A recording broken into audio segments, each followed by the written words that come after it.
européenne. Et puis ce soir, donc, l'idée, c'était d'organiser cette conférence publique pour essayer de mieux comprendre ces enjeux. Alors, une première intervention donc, du directeur du Parlement européen, qui reviendra donc, comme je le disais, sur le pouvoir, sur le poids politique du Parlement européen aujourd'hui, quels sont les nouveaux défis qui attendent l'Europe. Nous allons avoir aussi l'opportunité d'écouter Ali Rani, qui a été 4e aux élections européennes de 2009 sur la liste, je peux le dire Ali, sur la liste Écologie Europe. Et Ali, il a été malmené pendant la campagne électorale puisqu'il y a eu un acharnement. On l'a accusé de vouloir infiltrer les listes des Verts. Donc il nous parlera de son expérience un petit peu tumultueuse. Mais je pense qu'il en a aussi tiré de riches enseignements. Et puis Tarek terminera comme d'habitude.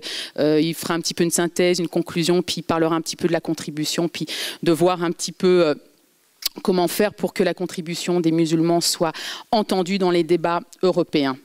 Voilà, donc je pense que j'ai tout dit, j'ai été bien longue et je vais donc céder la parole à notre modérateur de la soirée, Hamza Picardo, qui nous vient d'Italie, qui est éditeur, écrivain et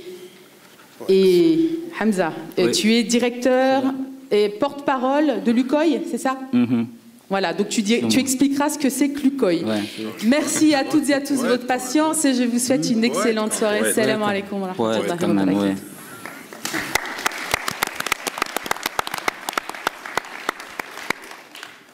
Mesdames et messieurs, bonsoir, salam alaikum à tout le monde, la paix soit sur vous. Bon, il a oublié poète, et c'est la chose dont je tiens plus. C'est celle qui ne rend pas d'argent, mais c'est plus important pour moi. Alors, à ce propos-là, je dois seulement donner la parole, mais je profite que je peux parler pour dire une chose seulement. C'est-à-dire, l'Europe que nous voulons pour 2020, c'est l'Europe que nous voulons pour toujours. C'est-à-dire l'Europe des droits et l'Europe des gens, des cœurs. Et alors, ça ne veut rien dire et ça veut tout dire. On aimerait bien que l'Europe que nous, on a dans notre rêve, soit une Europe de la justice, surtout la justice. À partir des grands savants de l'islam, on sait que Allah il peut maintenir un gouvernement, un État, même s'il n'est pas musulman, s'il est juste, il fait tomber les États musulmans quand ils sont injustes. Alors ça, c'est quelque chose qu'on voit, on a vu récemment même d'une façon extraordinairement claire. Alors ce que nous, on veut, on rêve, c'est pas de faire monter le drapeau vert sur le Parlement de Strasbourg, mais c'est de mettre des valeurs de justice et d'islam, que pour nous c'est la même chose à peu près, dans le Parlement de Strasbourg, dans toute l'Europe. Et c'est pour ça que je crois que tous les musulmans d'Europe, ils doivent s'engager dans ce combat-là.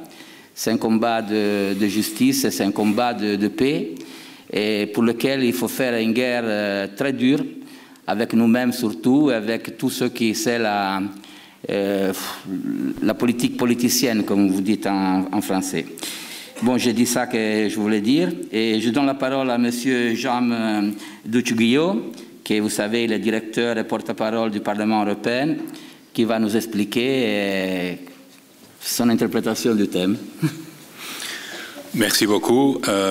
Bonsoir à tous. Je suis vraiment content d'être ici. Donc, je tiens énormément à remercier l'European Muslim Network, et plus précisément Madame Hamidi, de cette invitation. Je suis vraiment honoré d'être avec vous. Je suis conscient que probablement vous attendez surtout à écouter mes collègues à droite et à gauche, mais avant que vous perdiez la patience, je voudrais quand même parler un peu de ces élections au Parlement européen et de pourquoi le Parlement européen doit quand même aussi avoir une place dans les contextes de vos intérêts civiques en tant que citoyens que vous êtes, que nous sommes tous de l'Union européenne.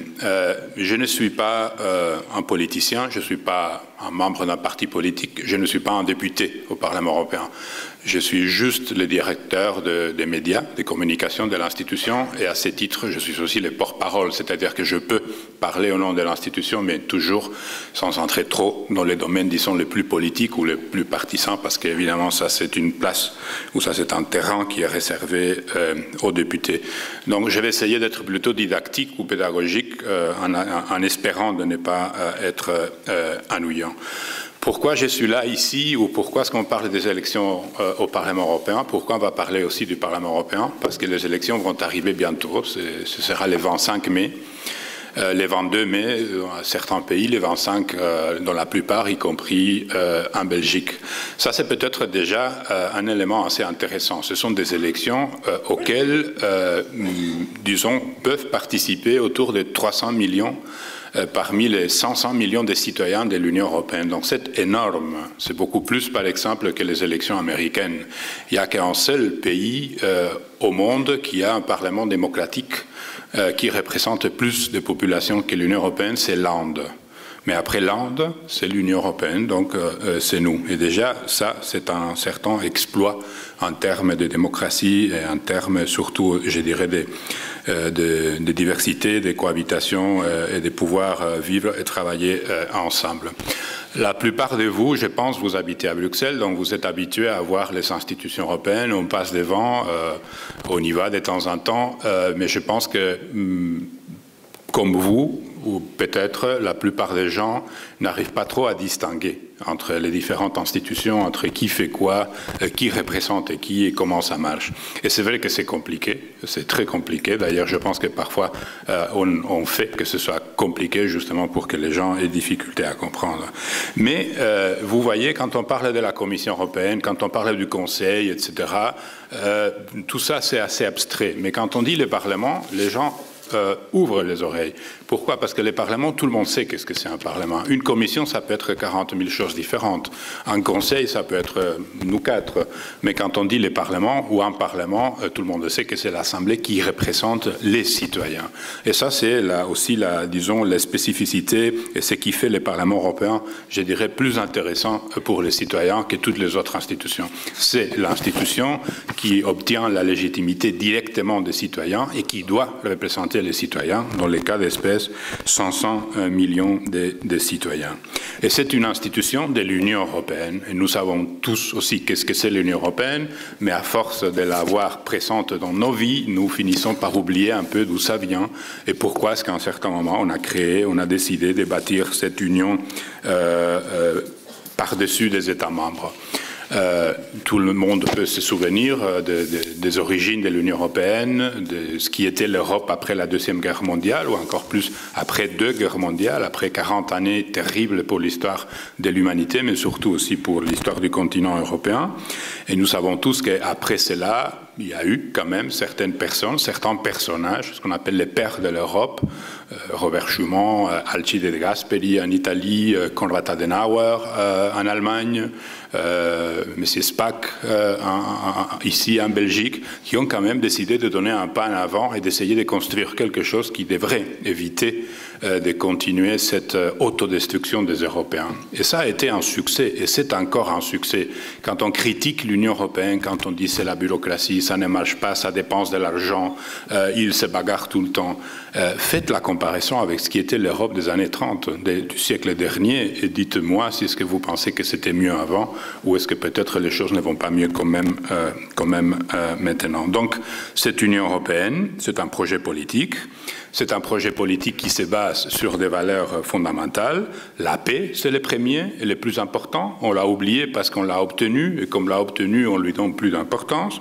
Mais c'est aussi le respect de la dignité humaine, c'est la solidarité, et ça c'est très important parce que c'est la partie toujours la plus difficile ou la plus dure, et puis c'est la prospérité.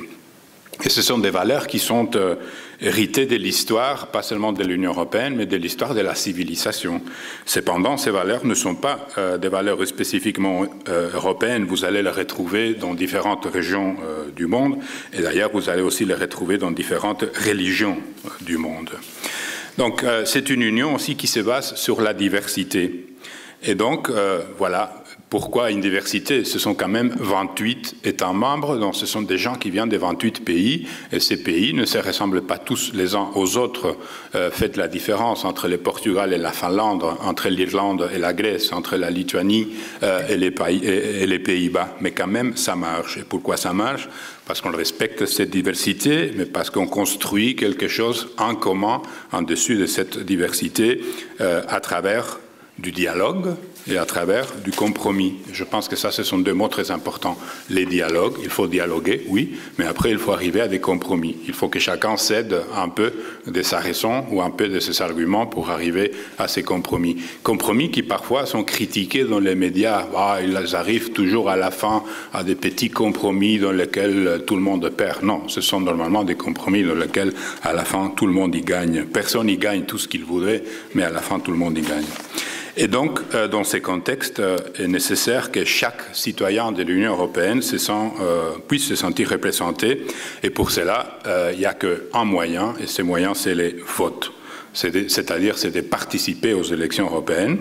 D'ailleurs, c'est aussi, à certains moments, pourquoi pas, c'est de se présenter comme candidat aux élections européennes, ce qui est aussi un droit de tout et chacun des citoyens de l'Union européenne. Mais pourquoi alors est-ce qu'il faut voter ou pourquoi est-ce qu'il faut prendre au sérieux les élections européennes? Pourquoi est-ce qu'il faut traiter les élections européennes de la même façon qu'on traite les élections nationales belges ou les élections communales ou les élections à différents niveaux de l'administration politique? Bon, comme je disais, le Parlement représente les citoyens européens, donc il vaut bien qu'ils puissent refléter les vraies opinions des citoyens. Il faut qu'il oriente son action en fonction de ce que les citoyens souhaitent, de ce que les citoyens pensent. Il faut aussi que quand l'opinion des citoyens évolue, quand la façon de voir les choses des citoyens évolue, cela se voit tout de suite au sein du Parlement européen. Ce sera toujours l'institution qui va plus facilement s'adapter à ces changements des réalités.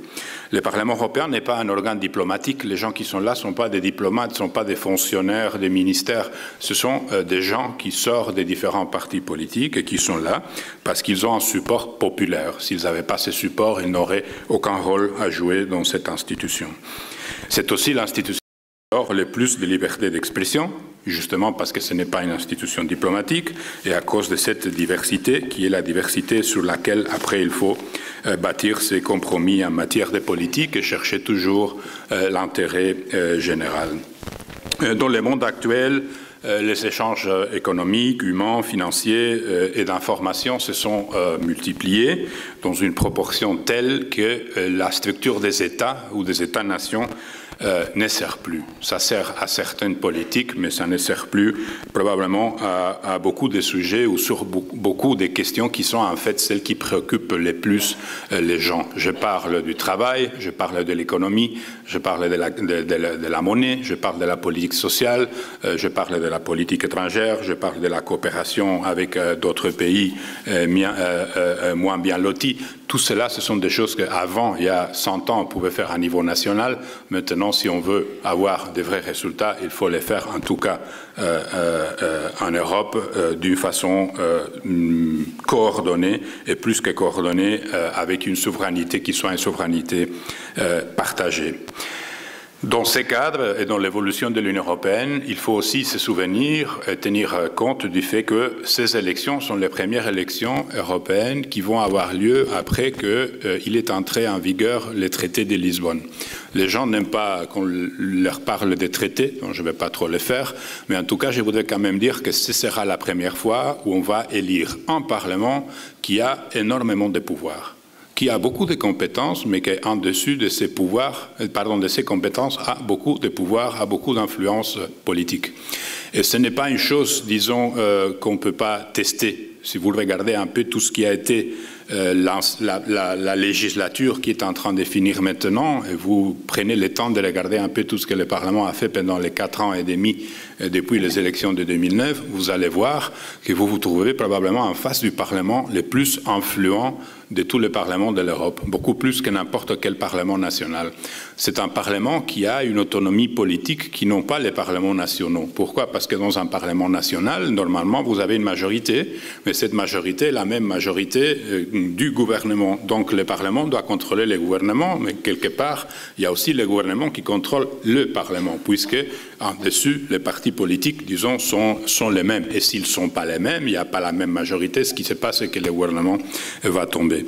Dans le Parlement européen, ça ne marche pas comme ça. C'est un Parlement dans lequel tous les jours, on va passer au peigne fin toutes les choses qui sont faites par la Commission, par les commissaires, par les ministres des différents États qui viennent à Bruxelles, avec une liberté qui n'existait pas dans les autres parlements.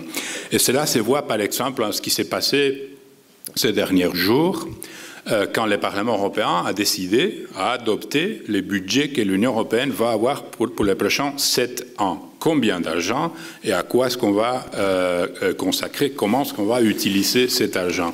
Quand vous regardez ce que le Parlement européen a adopté, c'est le Parlement qui prend la décision finale, et vous comparez avec ce qui avait été fait en février par les chefs de gouvernement, donc par les premiers ministres de chaque pays, qui pensaient avoir déjà adopté les comptes de l'Union européenne pour les prochains 7 ans, quand vous voyez les papiers de février et vous voyez les papiers que le Parlement a adoptés il y a une semaine, vous voyez que ce n'est pas la même chose. Vous voyez que le Parlement européen a modifié la distribution de certaines quantités d'argent. Vous voyez que le Parlement européen a marqué d'autres priorités. Donc c'est une institution qui est même capable de modifier des décisions qui ont été prises par les chefs de gouvernement, chose qui est quand même difficile de voir au sein des États membres. C'est aussi une institution qui tient par exemple à cœur une politique extérieure beaucoup plus, je dirais, balancée que d'autres propositions qui viennent des États. Une politique extérieure, par exemple, dans laquelle on donne énormément de place à la coopération avec la Méditerranée. Et là, je parle surtout de l'Union pour la Méditerranée, qui est l'association des coopérations des États du Nord et du Sud du bassin méditerranéen. Ça, c'est un des, comment aller dire, ça a été toujours une des priorités du Parlement européen.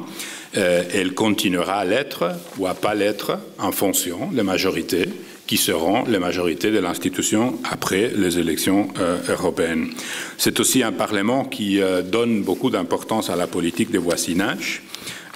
L'Union développe des partenariats avec tous ses voisins à l'Est comme au Sud, mais c'est le Parlement européen, c'est l'institution parlementaire, celle qui à la fin doit décider si elle accepte ou elle n'accepte pas que l'Union européenne arrive à des accords commerciaux ou de coopération avec tous ces pays. Donc là, à nouveau, qui va être membre du Parlement européen, qui va avoir la majorité dans cette institution, va après avoir des conséquences directes dans des décisions comme par exemple, est-ce qu'on va améliorer l'accord de coopération commerciale avec le Maroc? Est-ce qu'on va ouvrir les frontières de Schengen à l'immigration légale? Est-ce qu'on va faciliter la politique des visas? Toutes ces choses qui sont des choses importantes pour beaucoup d'entre nous sont des choses qui sont maintenant décidées ou en totalité ou en partie par les parlements européens. Donc on approche des élections et comme je disais au début, d'une certaine façon, ces élections sont plus importantes que les précédentes. Ou si vous voulez, on peut dire ces élections, cette fois, elles sont différentes. Et pourquoi elles sont différentes? Moi, je dirais qu'il y a au moins 3 raisons. D'abord, parce que comme j'ai dit au début, c'est un Parlement beaucoup plus puissant, donc ça vaut vraiment la peine, plus que jamais, de participer pour décider qui doit avoir la majorité au sein de ces parlements et quelle politique va devoir développer ce Parlement, quel genre de politique. En deuxième lieu, à cause de la crise économique, la crise monétaire qui a frappé presque toute l'Union européenne pendant les dernières 4 ans, 5 ans, donc presque toute la législature, elle a eu énormément des conséquences négatives pour beaucoup de monde. Et on en parlera si vous voulez par après. Mais en même temps, cette crise, je pense, elle a servi quand même pour montrer que maintenant, la plupart des décisions importantes, les décisions qui touchent nos vies. Je ne parle pas maintenant de petites décisions techniques sur la date de caducité des yaourts ou sur l'harmonisation de la largeur des pneus des tracteurs. Ça, ce sont les choses que le Parlement faisait dans les années 80 ou 90. Maintenant, je parle donc de la politique d'immigration, je parle de la politique de l'environnement, je parle de la politique sociale ou de toute autre politique, agricole, pêche, etc., etc. Toutes ces politiques sont des politiques qui se décident au Parlement européen. Donc, la crise a montré aussi que toutes les décisions économiques importantes qui, à la fin, vont avoir un rapport avec nos salaires, avec les impôts que nous payons, avec la pension que nous aurons à la fin de notre vie laborale, un travail, ce sont des décisions aussi qui se prennent de plus en plus ici, à Bruxelles, au sein des institutions européennes, et beaucoup moins à Paris, beaucoup moins à Rome, beaucoup moins à Madrid, et même beaucoup moins à Berlin. C'est à Bruxelles que toutes ces choses commencent à se décider. Et ça, la crise a provoqué une espèce de précipitation de cette évolution, qui était une évolution plutôt lente, mais qui est devenue d'un coup beaucoup plus rapide. Et puis, troisième élément, j'essaie d'aller vite, c'est que par la première fois, et grâce à ce traité de Lisbonne, voter aux élections européennes veut dire pas seulement élire les députés, ça on le sait, mais au moment qu'on élit les députés, on sait que ces députés, après, vont faire une chose, qui est élire les présidents de la Commission européenne, c'est-à-dire le chef du gouvernement de tous les jours de l'Union européenne. Et ça, c'est quelque chose que les gens comprennent facilement, parce que c'est la même chose qui se passe dans les pays. Quand vous votez aux élections nationales en Belgique, évidemment, vous votez des listes de députés ou des candidats à être députés, mais vous prenez la liste, pas seulement parce que vous voulez choisir ces candidats, mais parce que vous savez qu'avec cette liste, vous allez donner support à un parti qui devrait, ou que vous aimeriez, soit le parti qui va arriver au gouvernement, ou parce que vous voulez chasser un autre parti, qui est le parti qui est maintenant au gouvernement, ou parce que vous voulez que le Premier ministre soit M. X au lieu de Mme Y, ou Mme Y au lieu de M. X. Donc ça va marcher comme ça aussi par la première fois pour les élections européennes. On va voter les députés, sans doute, mais après, vous allez pouvoir, pendant la campagne électorale, savoir chaque parti politique national qui, eux, ils proposent, ou auxquels ils vont donner support, à quels candidats vont donner support pour devenir président de la Commission, et surtout, encore plus important, avec quel programme. Est-ce que cette personne, pendant les prochains 5 ans, il va continuer avec des politiques d'austérité? Est-ce qu'il va essayer de mettre en place des politiques, disons, plus de croissance? Est-ce qu'il va essayer d'augmenter le budget de l'Union européenne? Est-ce qu'il va vouloir rendre aux États membres certaines des compétences qui maintenant sont des compétences de l'Union européenne? Il y a énormément de choses sur lesquelles, évidemment, chaque parti politique, chaque famille idéologique, comme dans un État ou comme dans une ville, ont des propositions différentes. Et donc, il faut que nous soyons aussi capables, pas seulement de décider qui va être dans un Parlement, mais aussi qui va être dans le gouvernement de l'Union européenne. Et là, c'est très important pour le Parlement européen que la société européenne soit représentée dans toute sa diversité. Si vous regardez le Parlement actuel, vous voyez qu'il n'est pas équilibré de ce point de vue, qu'il y a encore beaucoup de communautés dans différents pays de l'Union européenne qui ne sont pas représentées comme elles devraient l'être, disons, par un simple rapport numérique ou par un rapport, disons, de présence réelle dans la vie des pays, dans la vie des régions ou des communes. Il faut évoluer vers un Parlement européen qui, de ce point de vue, soit beaucoup plus divers et qui soit donc beaucoup plus représentatif de toutes les différentes parties de la société européenne. C'est quelque chose dans lequel il y a des pays, par exemple, je pourrais citer le Royaume-Uni, où, disons, ils sont beaucoup plus avancés. Vous regardez un peu qui sont les députés européens du Royaume-Uni, et vous voyez qu'il y a quand même une certaine représentativité de toutes les différentes parties de la société, y compris plusieurs minorités. Mais il y a des pays où ça ne marche pas comme ça. En Belgique, moi je crois comprendre, j'habite ici depuis des années, il y a déjà, disons, comment dire, une présence, je dirais, assez équilibrée, par exemple, au niveau local, mais pas encore suffisamment au niveau national, sans doute pas au niveau européen. Mais cela va dépendre de quoi? Ça va dépendre de l'engagement de nous tous. Ça, ce n'est pas une chose qui va se faire toute seule. J'attire aussi votre attention sur le fait que ces élections peuvent aussi être des élections dans lesquelles, à cause de la crise, on puisse se trouver dans une situation dans laquelle ceux qui considèrent que l'Europe, plus ou moins, c'est quelque chose qui est bien, qui sont, je dirais, comment le dire, a priori plutôt contents avec le fait qu'on ait une Union européenne, qu'on partage la souveraineté, etc., que ces gens restent dans la maison. C'est facile de rester à la maison. Tandis que ceux qui sont, comment le dire, je dirais pas seulement critiques, parce que tout le monde a le droit d'être critique, mais qui sont hostiles à l'idée de l'Union européenne ou qui sont hostiles aux valeurs européennes ou aux valeurs universelles qui sont derrière la construction européenne, que ces gens, eux, ils se mobilisent. Donc, je pense que c'est quand même un message qui va être probablement véhiculé par les médias pendant les 5 mois et demi qui restent avant les élections. Et c'est un message auquel je vous demande de prêter quand même une certaine attention. Et juste pour finir, beaucoup d'entre vous sont issus des milieux et des cultures dans lesquels la famille, la communauté, la solidarité tiennent une place de choix. Et c'est cette primauté de la solidarité et du respect qui sont des éléments essentiels pour la cohésion sociale et surtout et pour toute la population ayant un projet politique commun. Or, aujourd'hui, on s'aperçoit que ce sens de l'autre disparaît et se délite en faveur d'un individualisme toujours plus exacerbé. Ça se voit à niveau national, ça se voit aussi au niveau européen. Mais il n'est pas trop tard.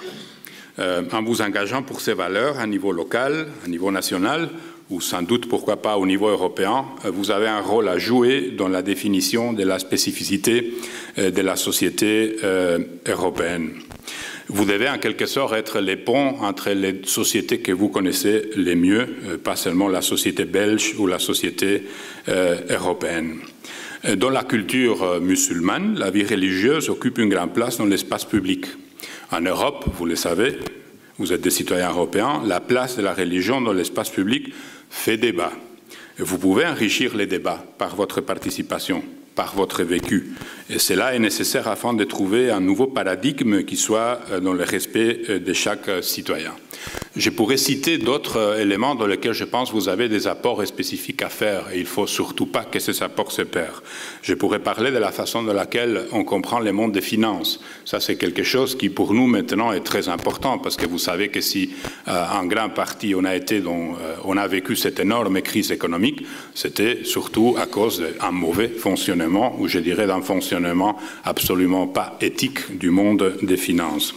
Voilà, vous avez aussi des connaissances, je dirais, en question des langues, en question des réalités d'autres pays qui sont des pays voisins de l'Union européenne. Et toutes ces connaissances, toutes ces sensibilités, disons, tout ce qui fait, qui peut, d'une façon ou d'une autre, enrichir cette communauté d'ensemble qui est l'Union européenne, doit être amené par vous, parce que si ce n'est pas vous, ce n'est pas les autres qui vont le faire. Voilà, en cette période de crise et de redéfinition, l'Union européenne a donc besoin des contributions et de l'apport de toutes les composantes de sa population, de chaque citoyen, pour se redéfinir et de nouveau remporter l'adhésion de la population. Le projet européen est un projet pour les citoyens. Ne le laissons pas nous échapper. Engageons-nous pour la construction de l'Union que nous souhaitons, celle que chacun d'entre nous souhaite ou pense est la correcte ou est la meilleure. Agissons et réagissons dans les débats politiques à l'occasion des élections européennes. Merci beaucoup, Shukran.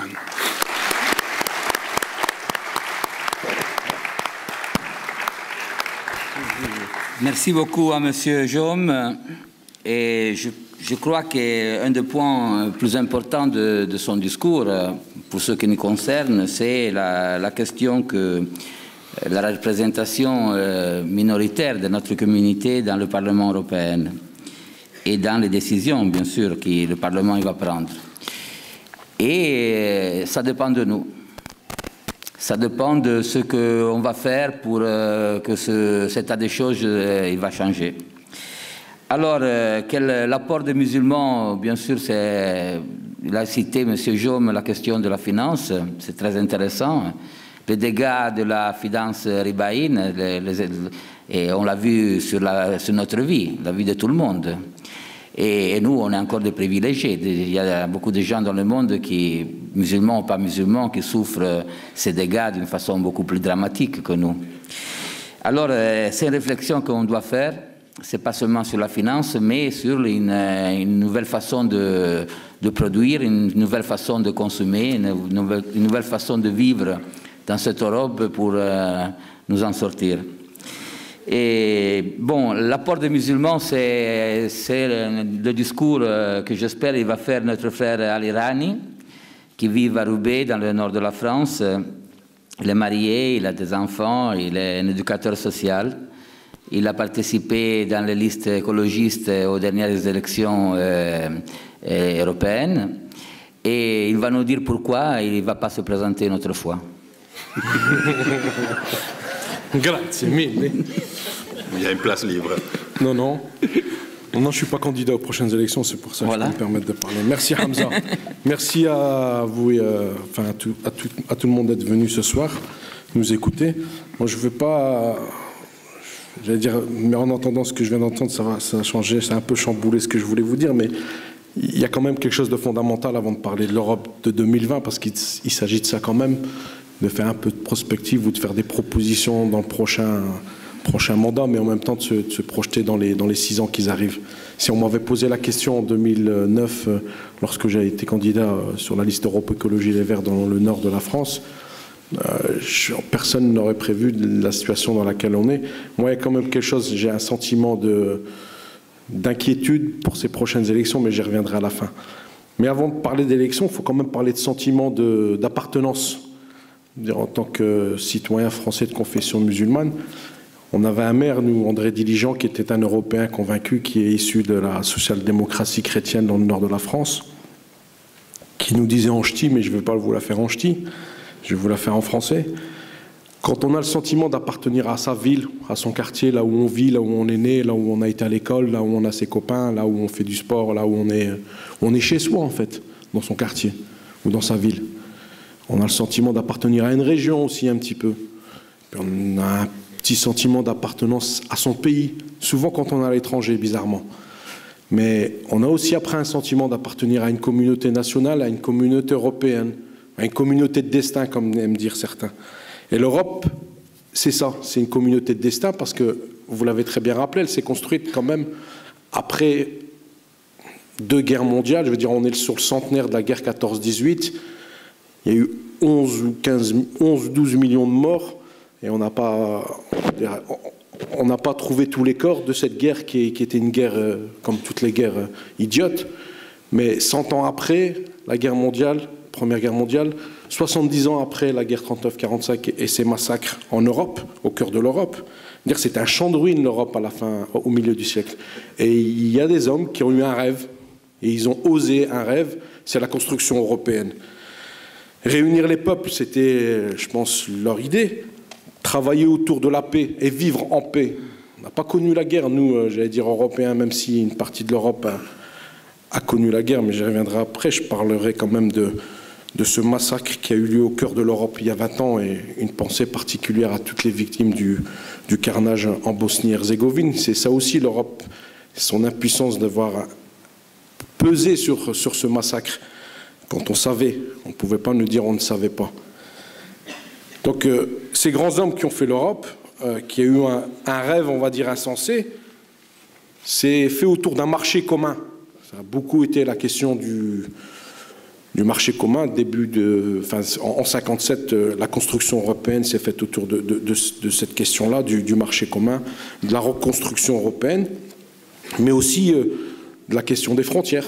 On n'a plus de frontières dans l'Europe. Alors, ce que je disais tout à l'heure, Hamza, c'est de quelle Europe parle-t-on? L'Europe de Schengen, de l'Union européenne, de la zone euro, du Conseil de l'Europe, de l'OTAN, de l'espace économique. Il y a tellement de choses quand on parle de l'Europe qu'on ne sait pas par où il faut commencer. Mais ça a beaucoup été malheureusement, et là c'est mon côté gauchiste qui remonte à la surface, excusez-moi, mais ça a été une Europe économique principalement. La zone euro, elle est très limitée. Quand on sait qu'on est en 2013, il y a 80 millions de pauvres dans notre continent, il y a 80 millions de pauvres, et dans les pauvres, on comptabilise les gens qui sont des travailleurs pauvres, qui survivent avec 700, 800, moins le seuil de pauvreté en fonction des pays. En Slovaquie ou en Tchécoslovaquie, on ne vit pas comme en France ou en Allemagne. Survivre avec 600, 700 euros quand on est en France ou en Belgique, je pense que c'est très difficile. Et il y a une solidarité qui est en train de s'effriter quand même, et des relents, ici et là, en Hongrie, en Slovaquie, en Norvège, des relents de nationalisme et de racisme, pour ne pas dire autre chose. Certains appellent ça du populisme, oui. Et au cœur de l'Europe aujourd'hui, quand on voit ce qui se trame et le sentiment que j'ai moi des prochaines élections, c'est que la question du racisme, en France en particulier, je veux dire, le degré de violence à l'encontre des Roms, moi, me terrifie. Je veux dire, on a entendu ici et là des responsables politiques. Je ne vous parle pas de la discussion du bistrot au coin, sur un coin de table en train de boire le café sur zinc. Non, je parle de responsables politiques qui vous tiennent des propos sur une population qui est victime d'un ostracisme et d'un racisme d'État. Les propos tenus sont pour moi hallucinants, alors qu'on est quand même, soi-disant, un continent civilisé. Je vous parlais tout à l'heure de la Bosnie-Herzégovine parce que moi c'est quelque chose qui m'a marqué, j'avais un peu plus de 20 ans à l'époque. Et quand on a vu, j'allais dire, la position européenne, il a fallu quand même attendre l'intervention américaine. Là, on est passé au stade de l'OTAN, alors qu'on savait ce qui se passait. Les résistants bosniaques et ceux qui soutenaient la cause de la Bosnie-Herzégovine, entre guillemets, l'éclatement de cette région-là, a pesé quand même. Et arrive dans le même temps le débat, en 1994-97, la question de l'entrée de la Turquie dans l'Europe. Là aussi, c'est une question qu'on pose. Et j'allais dire, Dieu merci, le sentiment chez les Turcs, j'étais en Turquie il n'y a pas très longtemps, en 2004, quasiment 75% des Turcs étaient favorables à l'entrée de la Turquie. Nous sommes en 2013, on est tombé à 51%. La tendance est inversée. Pourquoi? Parce que la croissance économique turque se porte bien, que l'Europe est malade, financièrement, bien entendu, économiquement, et que c'est l'Europe qui a besoin de la Turquie. Comme l'Europe a besoin des pays émergents, comme l'Europe a besoin des pays du sud de la Méditerranée, où les dollars coulent à flot. Et pour sortir de cette question de l'économique, uniquement tournée autour du profit, de l'argent, qui est devenu le sens premier de certains hommes politiques, c'est une question de moyens. Il faut aussi aborder la question de vivre plus qu'aisément quand on est un élu européen, c'est une chose. Et de voir qu'on s'enfonce dans une pauvreté qui s'installe et d'une précarité de plus en plus importante, c'est quand même inquiétant. Juste aussi dire que l'Europe n'est plus le centre du monde. Ça a été, regardez, j'ai montré une carte du monde à mon fils que j'ai reçue d'une revue à laquelle il est abonné. Et vous savez, quand vous prenez la map monde, souvent vous avez l'Europe au cœur du monde. Et là, c'était l'Asie au cœur du monde. Et vous prenez la carte, vous la retournez, dire bon, c'est bon. Pourquoi je vous dis ça? Parce que quand vous regardez le monde d'une autre manière, c'est pas pareil. Dire la Chine, l'Inde, le Brésil, la Turquie, l'Iran, que vous le vouliez ou non, sont des pays qui sont en train de prendre une place sur la scène internationale, et l'Europe n'est plus l'Europe de papa, comme dirait le fils d'un ancien président de la République. Et en même temps, moi je pense que le pari, c'est que l'Europe doit s'ouvrir sur le monde, alors que beaucoup tentent de replier l'Europe sur elle-même. L'ouverture au monde, je pense que c'est... Parce qu'on a souvent eu le discours du caractère universel de l'Europe. La question de l'universalisme, c'est très européen. En fait, non, l'universalisme n'appartient ni à l'Europe, ni à l'Afrique, ni aux États-Unis. Et pour promouvoir, j'allais dire, ce que je pourrais appeler une famille humaine, une communauté de destin, il faut s'engager dans cette transformation de l'Europe, dans la transformation écologique, dans la transformation économique, dans la transformation culturelle de son pays, que ce soit la France ou la Belgique ou l'Italie ou l'Allemagne. Alors pour pour faire un peu de propositions et d'être un peu dans le positif, je pense qu'il faudrait qu'on pense à une question d'une construction véritable, d'une diplomatie ou d'une construction européenne d'un point de vue politique.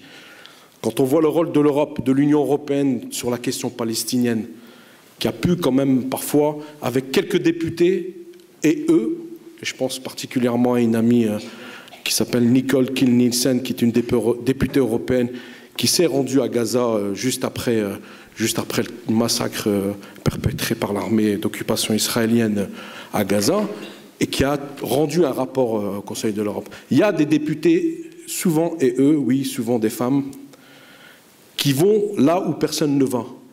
Elle s'est rendue en Birmanie, elle s'est rendue à la frontière syrienne, elle a été en Tunisie lorsqu'il fallait y aller avant que Ben Ali ne tombe. Il y a des élus, il y a des députés européennes qui sont courageux. Et je pense que l'Europe politique se fera aussi avec ce genre de députés courageux. Il nous faut, alors, le grand débat de l'Europe fédérale, de l'Europe des États, de l'Europe des États-nations, des États-Unis d'Europe, vous l'appelez comme vous voulez. Je pense que dans le prochain mandat, il sera question de donner plus de pouvoir au Parlement, et non pas uniquement au Conseil, d'évaluer cette politique sur le dernier mandat et de mettre au centre de la construction européenne cette diplomatie, cette politique, mais aussi toute la question de l'éducation et de la transformation du système éducatif. Et je terminerai peut-être aussi sur la mobilisation citoyenne. Ne pensez pas que la mobilisation citoyenne, à la base, ne peut pas transformer quelque chose. Quand on a vu qu'en 2005, la majorité des Français et d'autres pays européens ont refusé le traité, c'est que c'est possible lorsque le peuple est consulté sur des questions. La création d'un espace européen, il est aussi transfrontalier. Je veux dire, les gens sont très renfermés sur leur pays ou sur leur territoire. Donc voilà, je terminerai sur ces propositions d'une Europe un peu plus démocratique, d'une Europe un peu plus grande. Et comme j'aime bien les citations, je vous parlerai d'un grand monsieur qui disait en 1869, l'Europe s'appellera d'abord les États-Unis d'Europe, ce que je vous disais tout à l'heure, 1869. Les États-Unis d'Europe d'abord. Et plus tard, elle s'appellera l'humanité. Et il disait oui, nous le pouvons, oui, nous le voulons. Il s'agit de Victor Hugo. Et un dernier grand monsieur qui nous a quittés il y a 10 ans, qui est un grand intellectuel palestinien, américano-palestinien, il disait « L'humanisme est notre seul, je dirais même notre dernier rempart contre les pratiques inhumaines et de l'injustice qui défigure l'histoire de l'humanité. » Il s'agit d'Or Saïd. Merci de votre attention.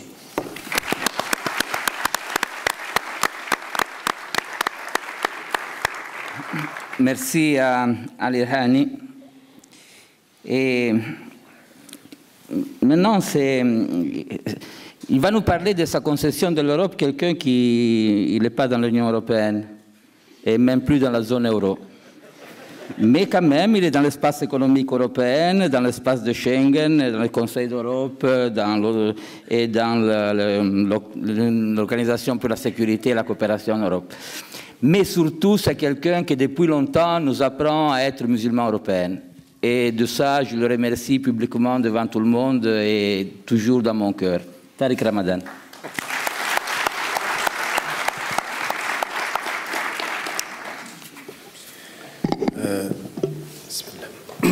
Merci.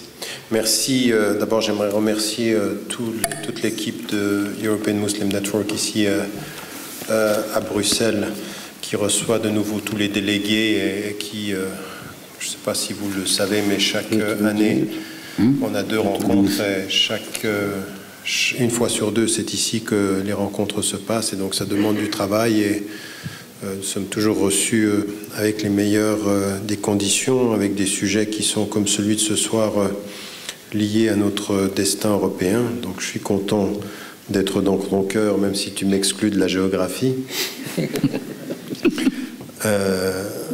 Mais le cœur a ses raisons que la géographie ignore. Voilà. Donc en l'occurrence, j'ai écouté avec beaucoup d'attention le propos et je pense que ne serait-ce que la façon dont la présentation a été faite, c'est vrai qu'à un moment donné, il y a une première question qu'il faut se poser, c'est de quelle Europe parle-t-on?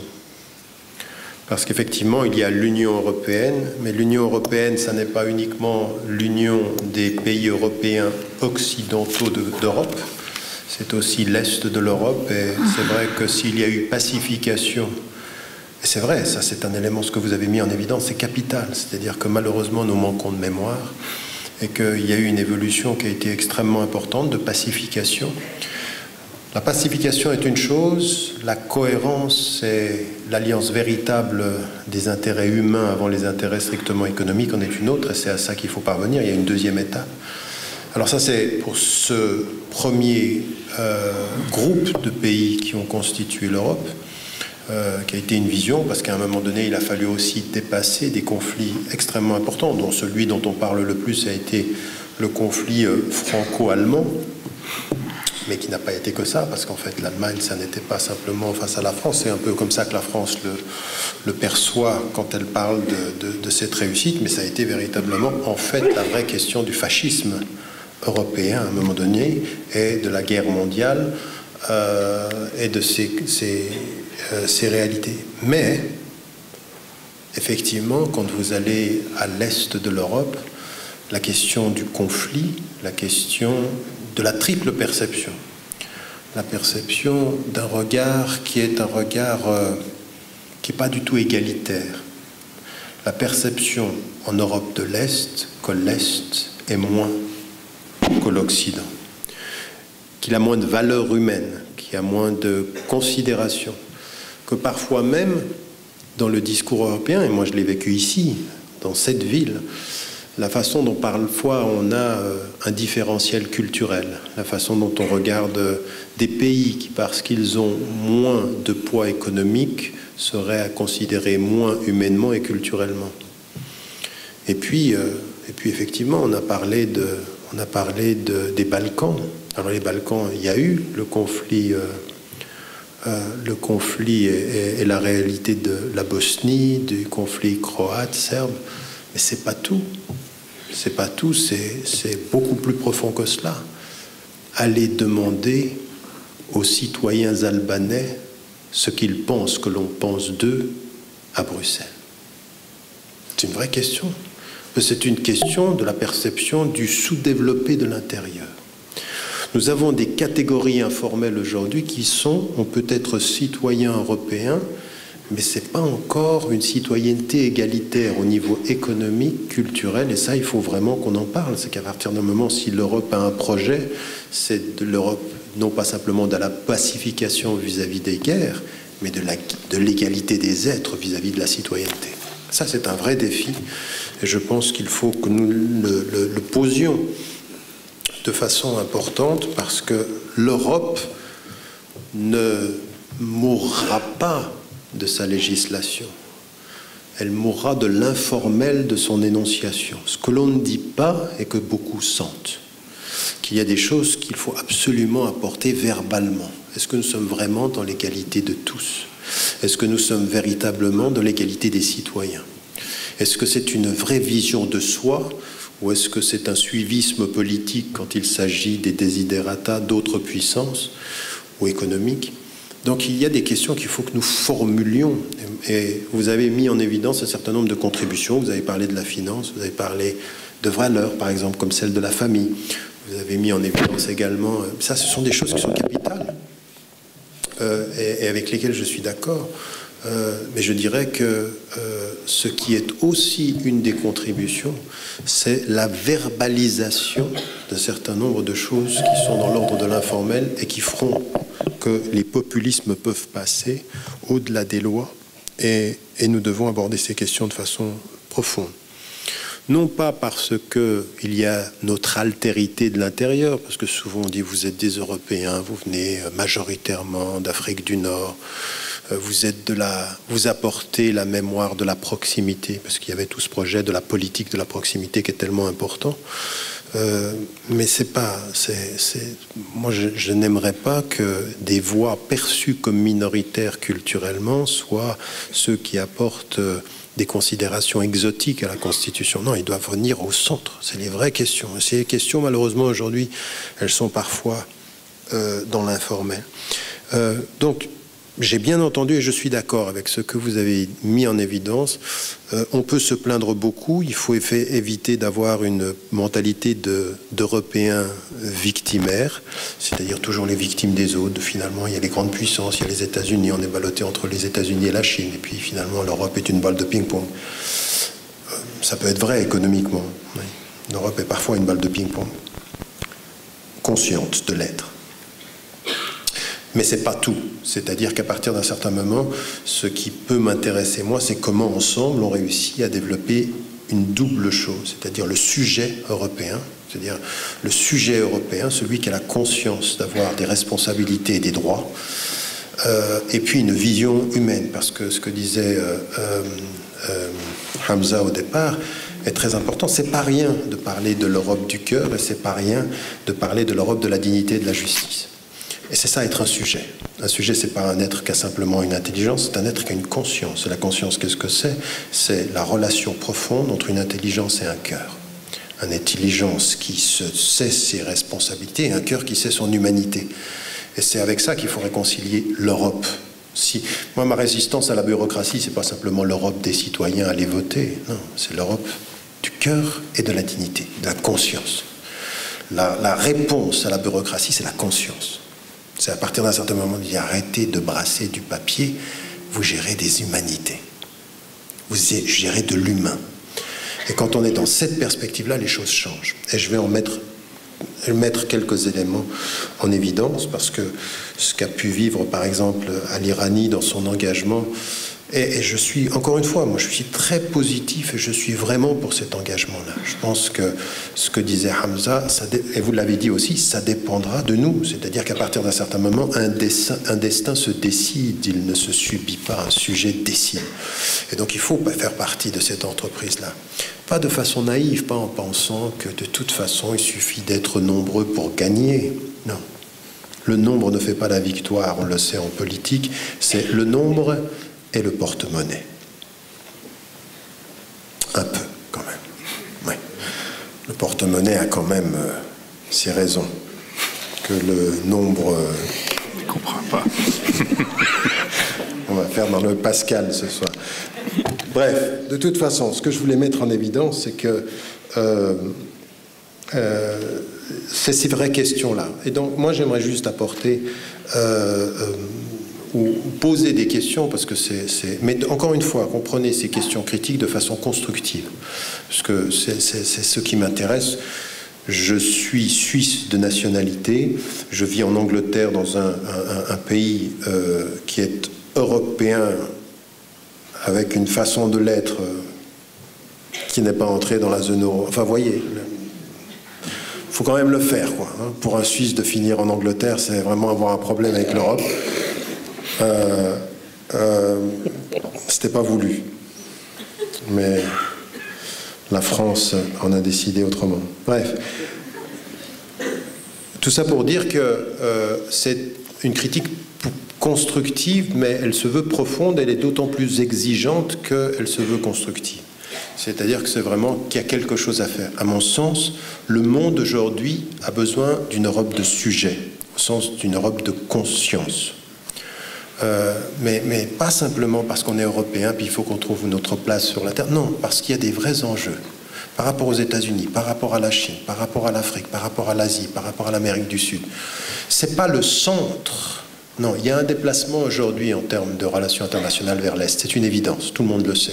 Tout le monde connaît la dépendance économique des États-Unis vis-à-vis de la Chine, ne serait-ce que dans ce qui concerne les bons du Trésor. Tout le monde sait ceci, tout le monde sait la dette, tout le monde connaît, enfin tout le monde, tous ceux qui étudient ces questions savent que les choses sont en train de se positionner, que par exemple dans l'espace de 20 ans, même dans le budget militaire, la Chine est en train de dépasser tout ce qui a pu être... tout ce qu'ont pu être les paramètres américains, qui étaient à elle toute seule le premier pays avait en dépenses militaires autant que les 5 pays qui le suivaient, c'est-à-dire une formidable capacité. Et aujourd'hui, les choses sont en train de se déplacer, sont en train de changer. Donc de tout cela, en étudiant, on le sait. Et donc, mais pourquoi est-ce qu'on a besoin de l'Europe? C'est, encore une fois, c'est pas dans une espèce d'humanisme éthéré, célébrer l'Europe, c'est de comprendre que c'est une question mondiale. c'est aussi un positionnement mondial. Mais ayant dit cela, j'en arrive à poser 5 questions. La première, c'est qu'on a mis en évidence pendant longtemps que c'était une Europe, alors Ali l'a mis en évidence, c'est une Europe qui a été d'abord fondée sur l'économie, c'est d'abord un marché, on la critique pour sa bureaucratie, et on n'a pas tort. On n'a pas tort, il y a beaucoup de bureaucratie. Alors est-ce qu'on peut faire mieux? Moi je suis persuadé qu'on peut faire mieux. Après il faut des parlementaires courageux.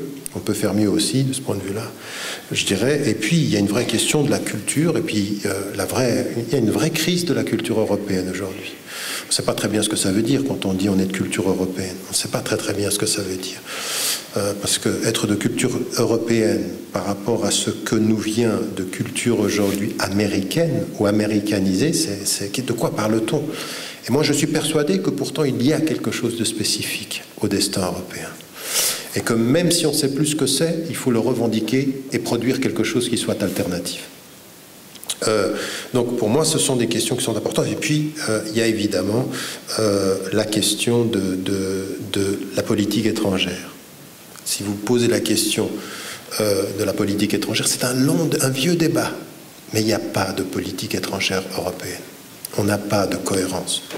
On a une politique étrangère qui est souvent... La seule cohérence de la politique étrangère européenne est souvent de s'aligner sur la politique américaine. C'est souvent ça, la cohérence.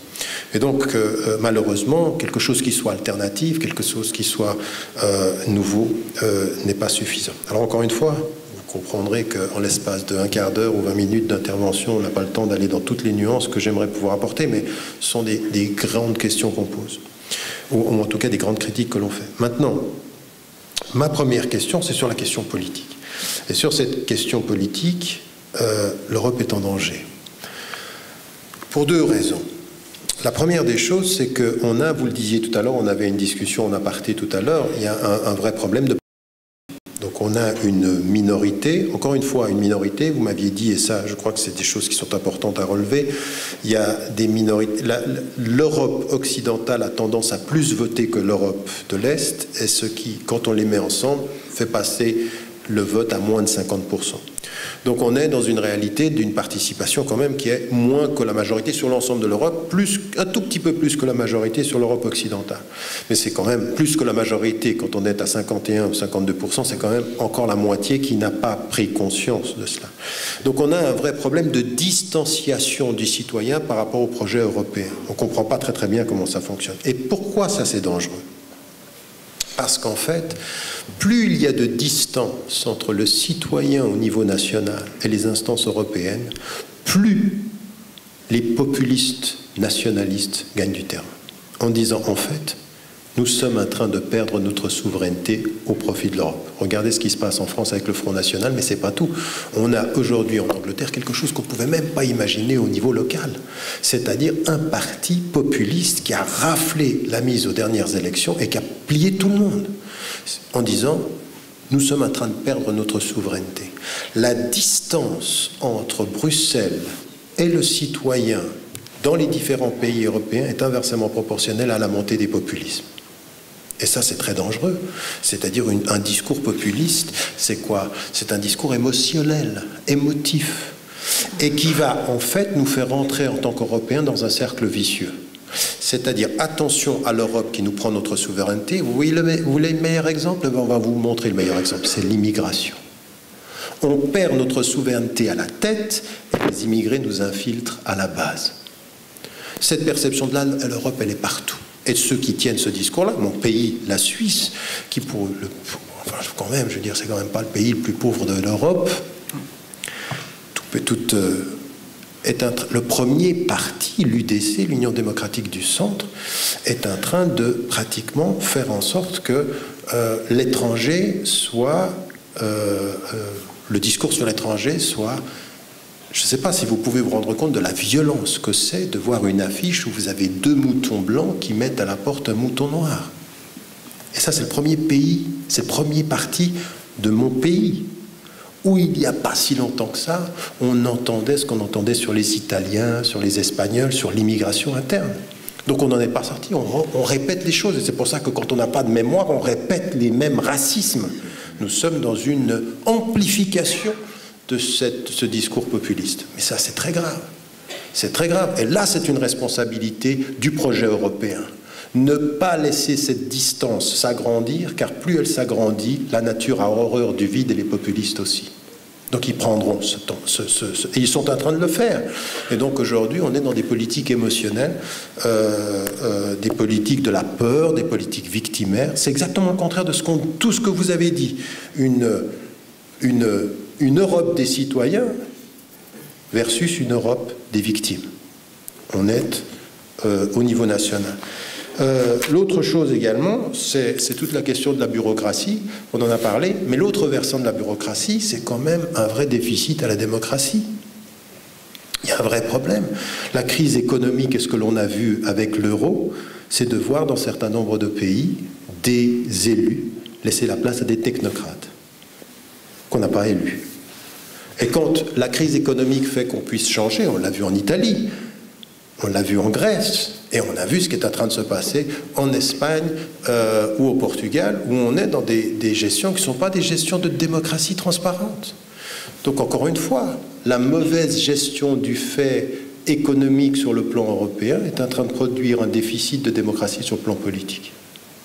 Quand on est en déficit démocratique sur le plan politique, on est encore d'autant plus dans une question de légitimité des instances nationales et européennes. Troisième domaine, très rapidement, j'en ai encore deux, mais le troisième domaine, c'est celui de l'économie, et Al-Irani mettait en évidence l'émergence de ces pays qu'on appelle les pays du BRIC, le Brésil, la Russie, l'Inde et la Chine. Ajoutez à cela la Turquie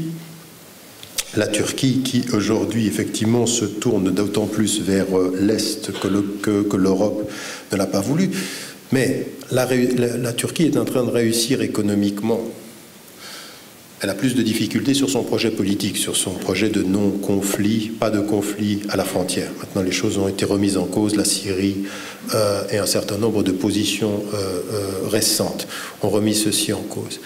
Mais la vraie question de l'économie ici, elle est aussi liée à la définition de l'identité culturelle, parce qu'on le sait tous, après on peut faire comme si on ne savait pas, jouer aux hypocrites, mais l'un des vrais problèmes de beaucoup de députés et de l'Allemagne et de la France, au premier chef par rapport à l'intégration de la Turquie, était aussi culturel et religieux.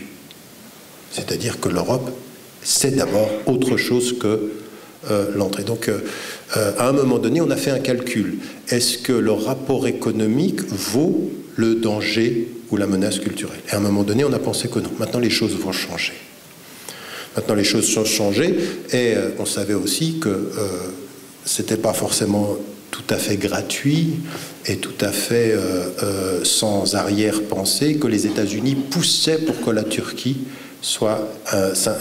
intègre l'Europe. Il y a d'autres considérations en matière aussi de déstabilisation ou de perception que l'unité culturelle de l'Europe, cette idée des États-Unis d'Europe, les États-Unis, c'est-à-dire cette rencontre-là, pouvait être mise à mal et fragiliser cette réalité-là.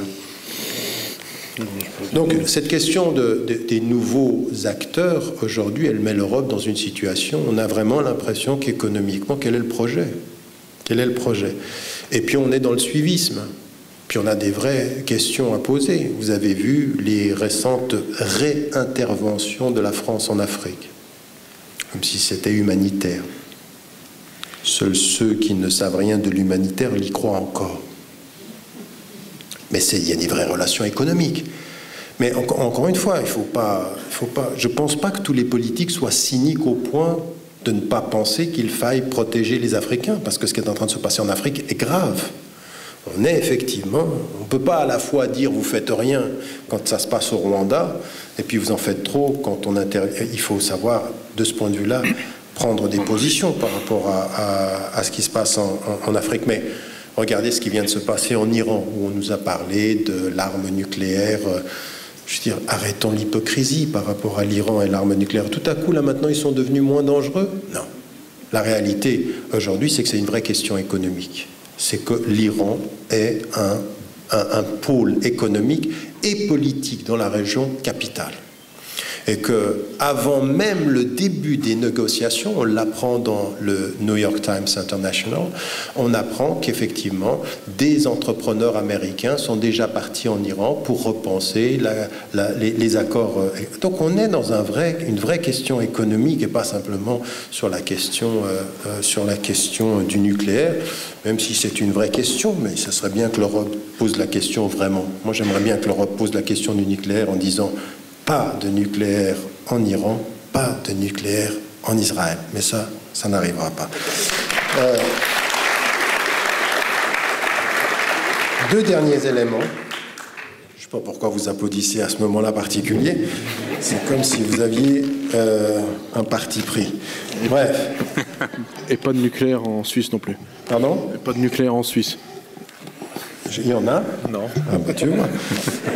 Écoute, il y a une chose que tu ne pourras pas reprocher à la Suisse, c'est la grandeur de sa neutralité. Oh. Bref, donc, deux derniers éléments sur lesquels il faut quand même dire quelque chose. Parce qu'on a parlé, donc, il y a la question, comme je l'ai dit, politique, il y a la question économique, il y a la question de la bureaucratie, de la distance des structures européennes et du citoyen. Tout ceci, on l'a dit, mais moi, j'ai pas envie simplement de répéter, j'essaye de regarder d'autres angles en voyant où sont les dangers. Il y en a une autre. Depuis ces dernières années, je suis beaucoup allé au Moyen-Orient. On a un centre sur la législation et l'éthique islamique au Qatar, et je me suis énormément penché sur la question des migrants et des travailleurs immigrés. Au point de mener campagne aujourd'hui en disant que ce qui se passait au Qatar, et pas simplement au Qatar, mais tout ce qui se passe dans la région est inadmissible. C'est une nouvelle traite d'esclaves, et que ce n'est pas acceptable. Et donc, en l'occurrence, de me positionner clairement par rapport au gouvernement du Qatar en disant « Je viens dans ce pays, mais je ne me tairai jamais ». Et je vais utiliser la Coupe du Monde qui vient pour en faire un vrai élément de campagne. On ne peut pas se taire quand on a des immigrés qui sont traités de cette façon-là. Puis ensuite, vous élargissez... Non. Voilà, c'est plutôt honte à nous, plutôt qu'applaudir des propos. C'est honte à nous tous. Parce que finalement, nous, maintenant, tout à coup, on parle du Qatar, mais c'est pas nouveau. Moi, je parlais de ceci par rapport à l'Arabie Saoudite, ou je parlais par rapport à même à Dubaï et tout ça, comment on traite les gens, c'est inadmissible. Et puis, je me suis retrouvé en Asie, où j'ai parlé avec des gens de Singapour, de Malaisie, et qui me disent la même chose, la traite d'esclaves. Et puis ensuite, vous avez entendu, la Coupe du Monde arrive dans une année au Brésil, vous avez vu qu'un des stades est tombé, des travailleurs meurent. Le Brésil, le pays du foot, et de la mort pour ceux qui construisent pour nos plaisirs à nous quand on va regarder le foot. Ce n'est pas acceptable. Et tout ça, il faut le critiquer. Mais il faut avoir une vue d'ensemble.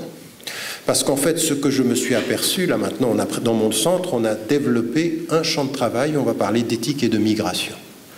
Et on va développer, maintenant on commence à développer un réseau international sur toutes ces questions-là. On travaille avec des gens qui travaillent au Qatar, au Amnesty International, au Human Rights Watch, et d'autres institutions, mais pas seulement, aussi des institutions, pour se rendre compte qu'en fait le problème il est beaucoup plus compliqué que ceci.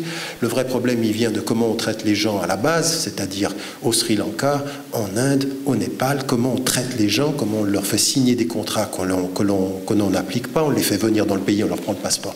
Tout ça c'est extraordinaire et nous on frappe des deux mains en disant il faut faire quelque chose. Puis vous venez en Europe et vous regardez la migration et vous dites cessons aussi l'hypocrisie, balayons ce qui est à notre porte aujourd'hui.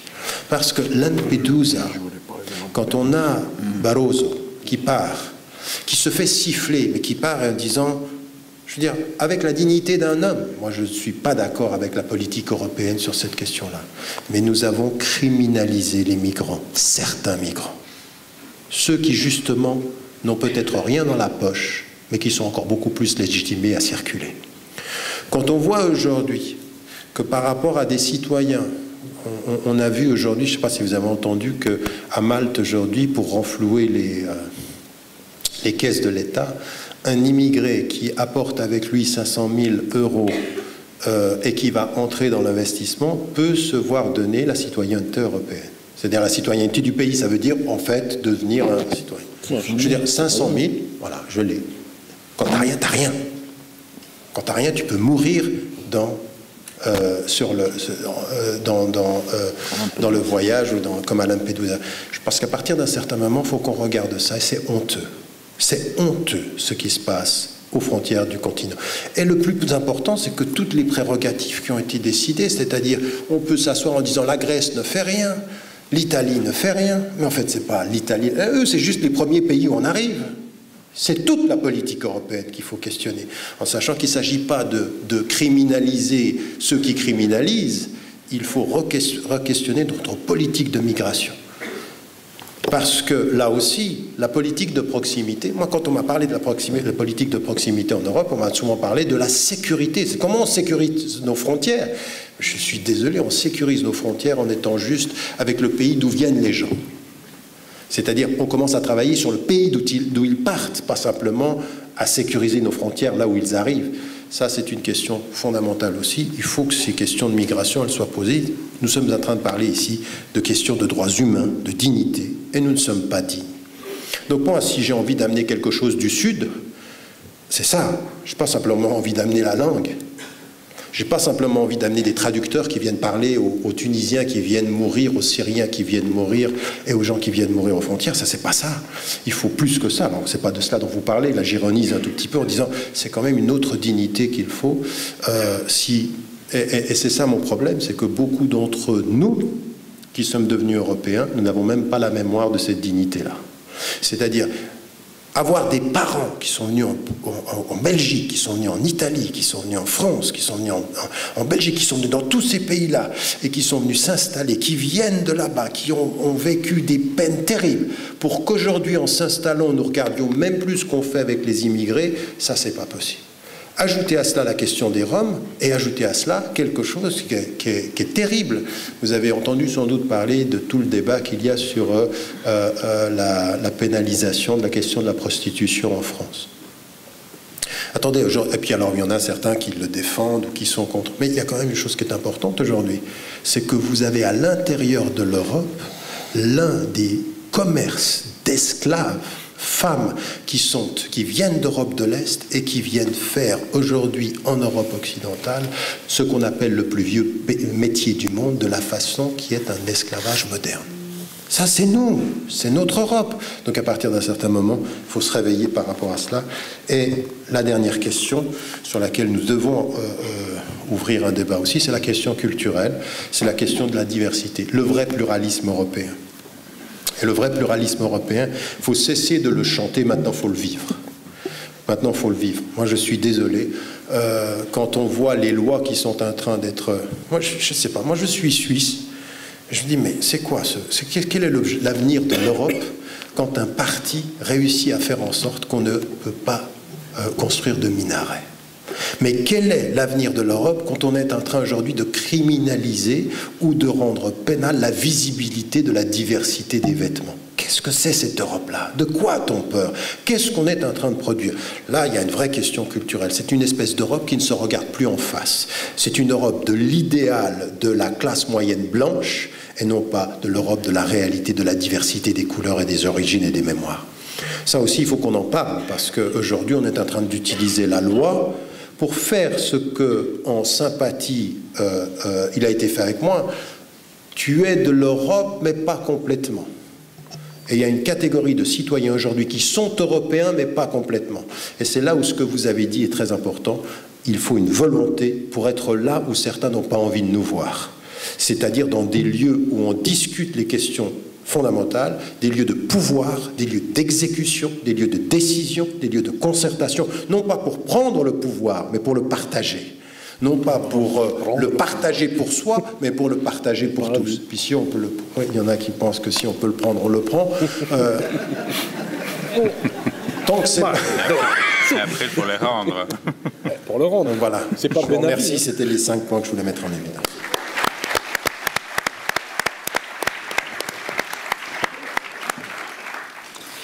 Merci Tariq, merci à tout le monde, merci à M. Jaume, merci à l'Irani, merci à vous pour votre patience et votre attention.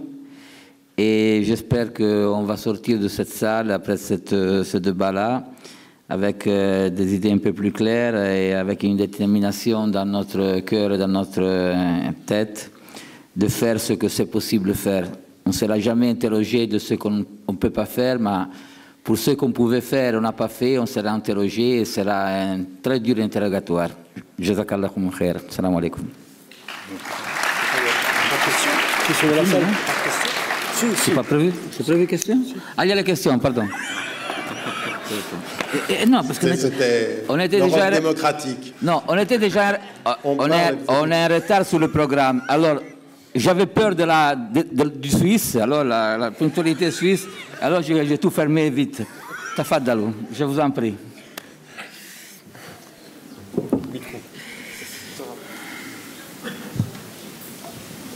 Micro, non. Il y a des questions. Je ne savais pas qu'il y avait des questions. Normalement, il y a des questions. Bonsoir. Parfois, il n'y a pas de réponse. Ah, il y a le débat. 5 questions. 5 questions. Tu as vu? Merci. D'accord. 5 questions. Courtes. Bonsoir. J'avais une petite question par rapport au traité de Lisbonne. Donc là, tantôt, vous avez parlé du traité de Lisbonne. Il y a un article 123 du traité de Lisbonne qui interdit aux États d'emprunter via leur banque centrale et ils sont obligés de passer via des banques financières. Donc à partir de là, ça crée automatiquement un endettement qui est beaucoup plus excessif que si les États pouvaient emprunter auprès de la banque centrale à un taux qui est proche de 0%. Donc c'est pour avoir votre avis par rapport à ce sujet-là. Donc on parle d'union citoyenne, mais les décisions sont prises pour enrichir le capitalisme.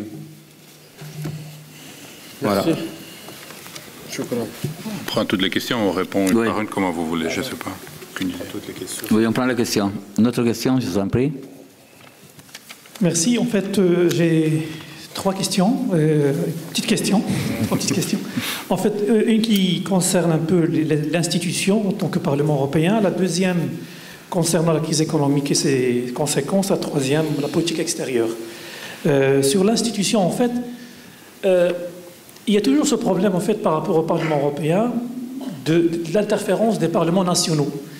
Parce qu'un parlementaire, en fait, en fin de compte, il est issu d'un parti politique national. Et donc, c'est toujours cette relation nationale de proximité entre le politicien et son environnement national, en quelque sorte.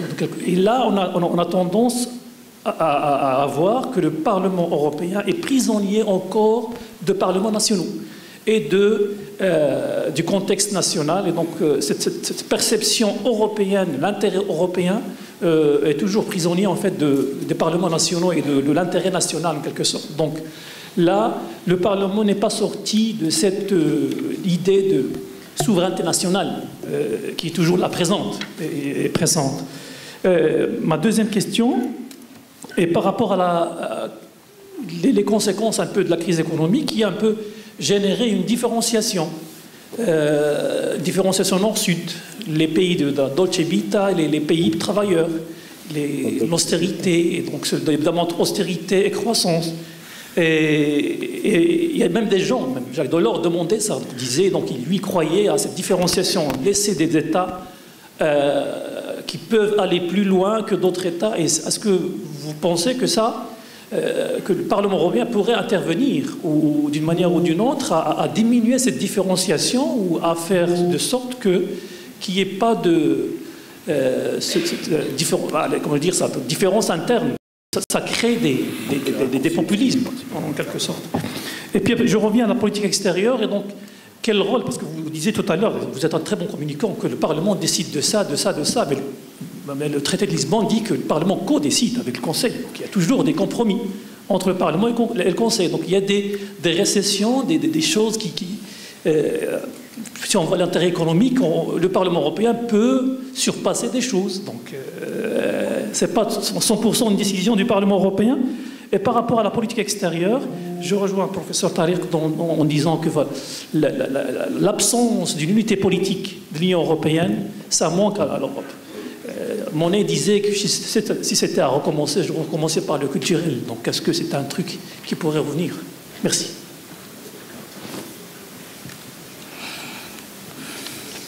Merci. Ma question est très simple en fait. Comment cela se fait-il qu'à chaque... De tout. Ah, pardon. Comment se fait-il qu'à chaque élection européenne, la participation a baissé? Donc, quand on voit les statistiques, à chaque élection européenne, la participation a baissé de quelques pourcents et c'est vraiment une baisse tendancielle. Et comment expliquer ça avec le paradoxe qu'on voit à l'inverse, quand vous avez expliqué que les pouvoirs ont été étendus? Est-ce qu'il n'y a pas de visibilité ou est-ce que ces pouvoirs ne sont pas si étendus qu'on le pense ou... Merci. Si. Vas-y, là-bas au fond.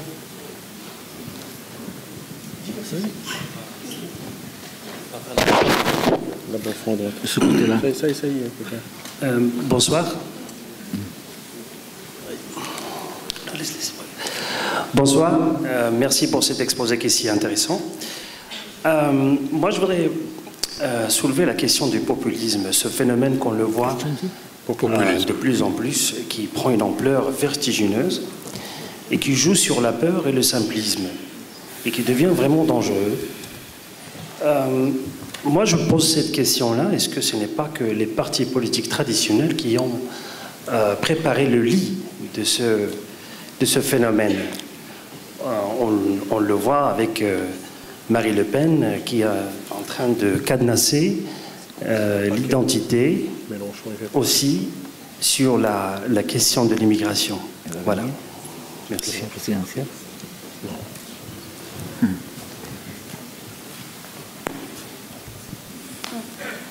Bonsoir. Moi j'ai une question par rapport à l'unité culturelle. Vous avez parlé de l'unité culturelle. Est-ce que cette idée de laïcité n'est-elle pas un peu dangereuse? C'est ça en fait l'unité culturelle, c'est cette idée de laïcité. C'est-à-dire, est-ce que au final, c'est pas vraiment de la tolérance qu'on prône et que c'est vraiment le fait de effacer ce qui distingue l'autre pour mieux le tolérer. Et donc ça, je trouve que c'est une chose dangereuse parce qu'au final, on veut standardiser l'économie par l'euro, on standardise aussi l'humain et qu'on ne valorise pas ce qui le distingue lui-même. Merci.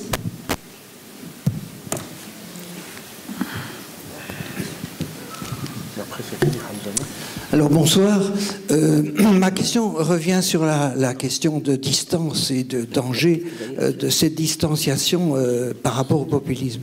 Je me questionne souvent en écoutant les médias sur la manière dont les médias nous parlent de l'Europe. Je veux dire qu'on nous parle souvent de la machine, des tuyaux, des trucs qu'on répare, de trics, de tracts, de machin, mais les grandes idées auxquelles vous avez fait allusion, monsieur, je n'ai malheureusement pas retenu votre nom, on en parle très peu finalement dans les médias de cela, et je crois qu'il y aurait peut-être un autre langage à avoir de la part de l'Europe sur ce plan-là. Je veux dire un langage dans lequel on parle moins de ce que, comme disait quelqu'un, bon, on a standardisé la largeur des pneus de tracteur, on a standardisé ceci, on impose ceci et cela. Il y aurait un discours vraiment politique à avoir de la part de l'Europe, et ça je l'entends pas beaucoup à l'heure actuelle, sauf chez certains députés que je qualifierais de remarquables évidemment. Mais il y en a relativement peu à l'heure actuelle. Merci, merci. On commence à répondre aux questions qui ont été déjà posées. Bon, si j'arrive à répondre à toutes, je vais à nouveau passer mon concours de fonctionnaire. Mais je vais quand même essayer. En ce qui concerne la Banque centrale et les banques centraux, on pensait que le traité de Lisbonne allait être un traité qui pourrait durer, on disait, 20 ans. La crise économique a démontré que c'est un traité qui, en fait, maintenant déjà devrait être modifié parce que l'Union européenne n'a pas toutes les compétences qu'elle devrait être. On ne peut pas avoir une politique monétaire si en même temps on n'a pas une vraie politique économique. Une politique économique, ça veut dire politique. Politique dans le sens pur de la parole du mot politique. Donc là, il y a tout un, disons, comment dire, un équilibre à construire qui n'existe pas. Et vous avez mentionné un élément, je suis tout à fait d'accord avec vous. Les parlements nationaux et les parlements européens, ce n'est pas nécessairement vrai que les députés européens se sentent surtout ou uniquement députés nationaux. Évidemment, ils représentent les gens qui les ont votés. Les circonscriptions sont nationales ou régionales et donc ils se sentent plus proches des gens qui les ont votés que des gens qui habitent dans d'autres pays. C'est normal, ça, c'est aussi dans notre vie quotidienne.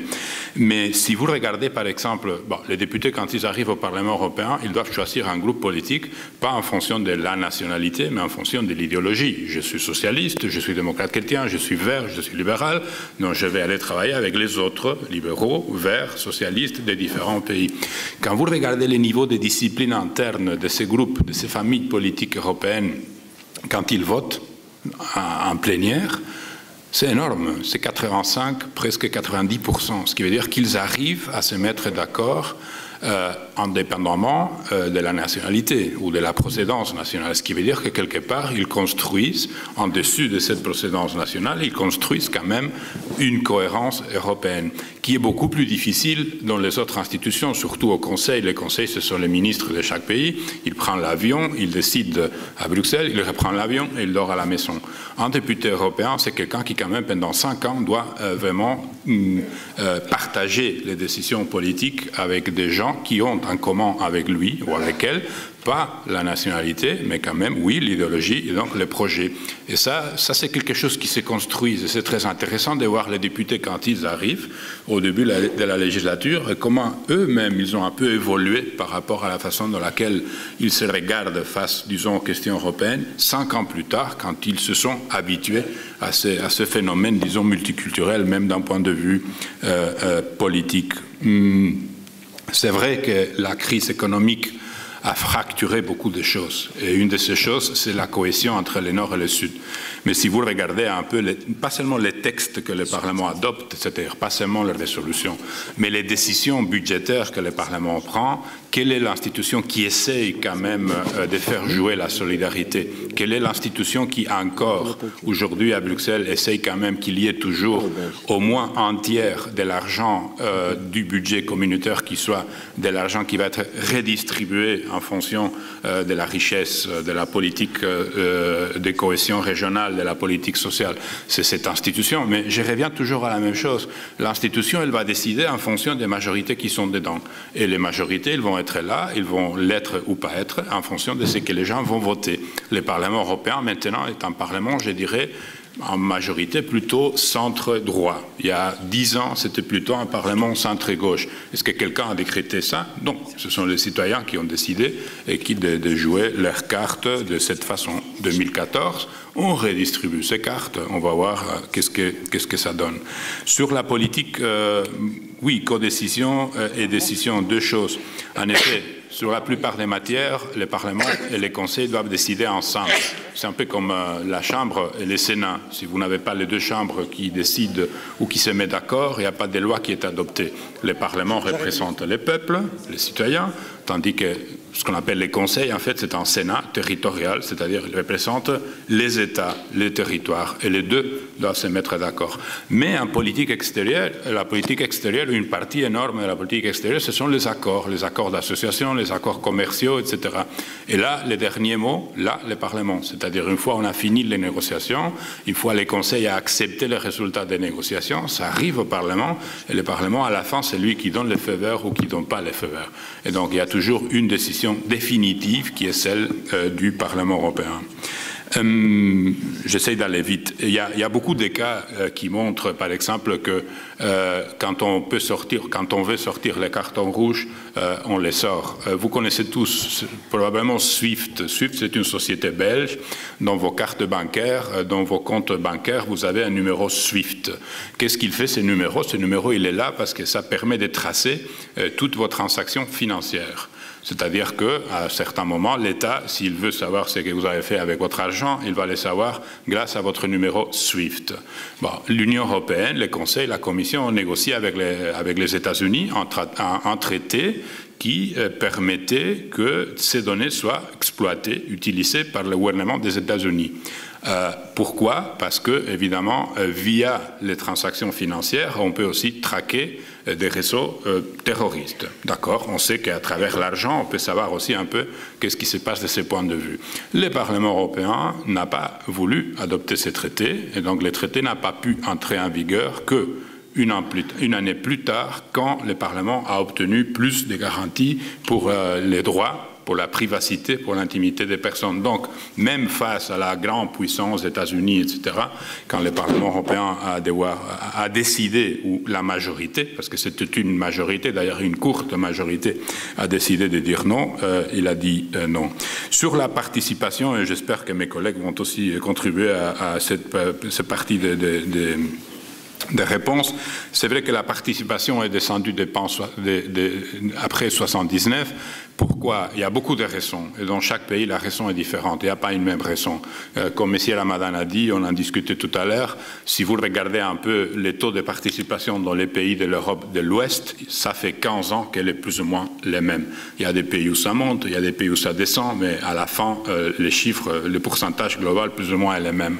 Depuis 2004, quand on a élargi l'Union européenne aux pays de l'Est, ça a continué à descendre à cause d'une participation très faible, mais qui est une participation qui n'est pas nécessairement liée uniquement aux élections européennes. Si vous regardez un peu, disons, les traditions de participation de ces pays dans les autres élections nationales, régionales, présidentielles, etc., c'est toujours aussi plus bas que si vous comparez avec l'Europe occidentale.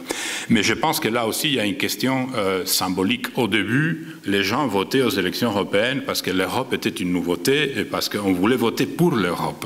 Mais les élections européennes, ce n'est pas un référendum. Il ne faut pas aller voter parce qu'on aime l'Europe ou parce qu'on veut l'Europe ou parce qu'on ne veut pas l'Europe. L'Europe est là. La Belgique est là. Vous n'allez pas voter parce que vous êtes en faveur ou contre la Belgique. Vous allez voter parce que vous voulez cette Belgique ou cette autre Belgique, ou une Belgique qui soit comme ça, ou une Belgique qui soit d'une autre façon. Dans l'Europe, il faut le voir de la même façon. L'Europe, elle est là, mais c'est à nous de décider quelle est l'Europe qu'on veut, et ça par rapport à toutes les différentes politiques de l'Europe. Sur les populismes, je suis d'accord avec Tariq Ramadan, il y a un espace qui s'est créé à partir de la distanciation, mais ce n'est pas une distanciation uniquement de l'Europe, c'est une distanciation de la chose politique, de la politique et de la participation politique. C'est-à-dire que si Marine Le Pen monte en France, ce n'est pas à cause de la bureaucratie européenne, peut-être aussi, c'est aussi par des raisons nationales qui ont à voir avec la façon dans laquelle les gens prennent des distances par rapport à une classe politique. Et c'est pour cela qu'il y a des pays où ça monte et il y a des pays où ça ne monte pas. Dans mon pays, l'Espagne, l'extrême droite ne monte pas. Et on ne peut pas dire que l'Espagne a été épargnée de la crise. Donc, je vais dire qu'en effet, il y a toujours un élément européen, mais il y a aussi des éléments nationaux auxquels il ne faut pas échapper. Et puis, enfin, la question de la laïcité et de l'unité culturelle. Moi, je ne pense pas qu'il faut trouver une unité culturelle de l'Union européenne. Au contraire, je pense qu'il faut protéger la diversité culturelle européenne, qu'il faut jouer cette diversité et la défendre, et surtout qu'il faut jouer la subsidiarité. L'Europe ne doit pas faire les choses qu'on peut faire plus bas. L'Europe doit faire les choses qu'on ne peut pas bien faire plus bas. Mais la culture, elle est locale, elle est régionale, elle est nationale. Il y a toujours un élément, disons, fédérateur de la culture européenne. C'est surtout par rapport aux valeurs, c'est surtout par rapport aux droits, et d'ailleurs pas seulement européens, universels, mais après, la culture, c'est presque dans chaque famille. Merci.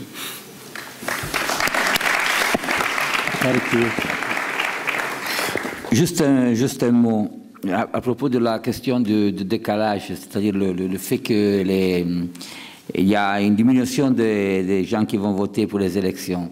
La perception que, bon, je ne sais pas ailleurs en Europe, mais en Italie, on a de l'Europe, c'est qu'on connaît très bien ce que de mal fait l'Europe et on ne connaît pas bien ce que de bien fait l'Europe. C'est-à-dire qu'il y a un déficit de communication de la part de l'Europe.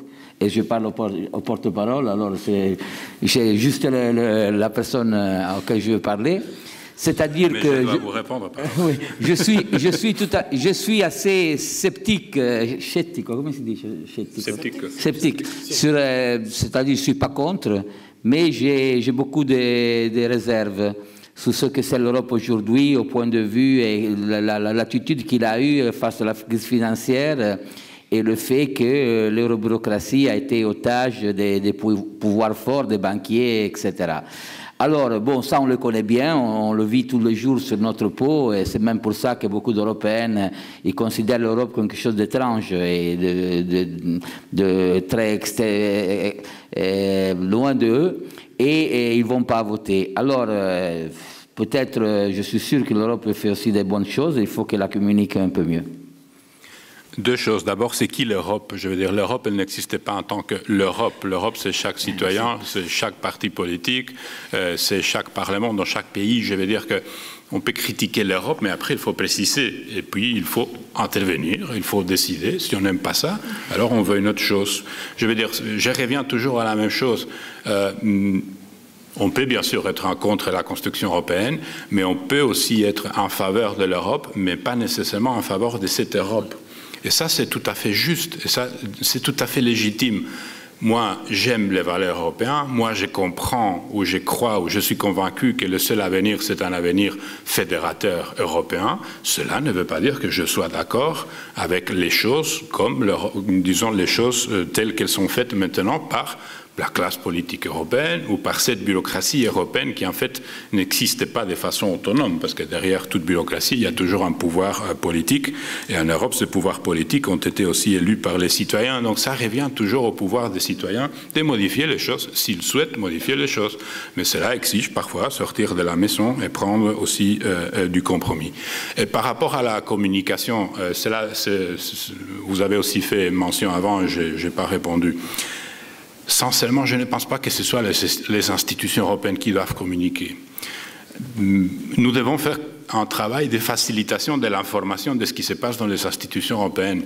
Mais les citoyens ont le droit à recevoir ces informations via les médias, via des gens qui puissent prendre soit une position neutre, soit une position critique subjective. Mais si c'est l'institution qui communique directement, et c'est seulement l'institution qui communique, ça ce n'est pas de l'information, ça devient vite de la propagande ou du marketing.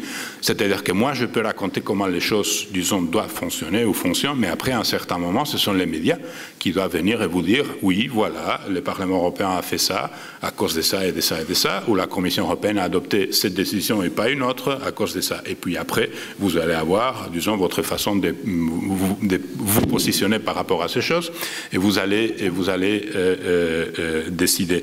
De la même façon que vous n'allez pas accepter que l'information sur ce qui se passe dans vos pays vient du gouvernement ou vient de l'institution parlementaire. Donc, il y a un rôle à jouer par les partis politiques. Les partis politiques nationaux, jusqu'à maintenant, n'ont pas fait ce switch, disons, de parler de l'Europe de la même façon qu'ils parlent dans leur pays. Ils cachent un peu l'Europe. Pourquoi? Parce que l'Europe prend du pouvoir. Aucun politicien va accepter de dire qu'il est moins puissant de ce qu'il était il y a des années, parce que ce pouvoir est parti au Parlement européen ou il est parti dans une autre institution à Bruxelles. Les médias doivent jouer leur rôle. Si les partis jouent ce rôle, si les médias jouent aussi ce rôle, immédiatement, les citoyens vont se sentir beaucoup plus informés. Et nous, disons, ceux qui travaillons dans la communication de l'institution, nous sommes là pour ça, pour faciliter le travail des journalistes et pour impulser, si vous voulez, ce rôle d'intermédiaire des politiciens. Mais n'attendez pas que ce soit un fonctionnaire, dans les cas d'espèce moi-même, qui soit là pour justifier, pour convaincre et pour légitimiser une institution. Ce ne sera jamais un fonctionnaire, ça va être un politicien ou un journaliste. Merci. Merci.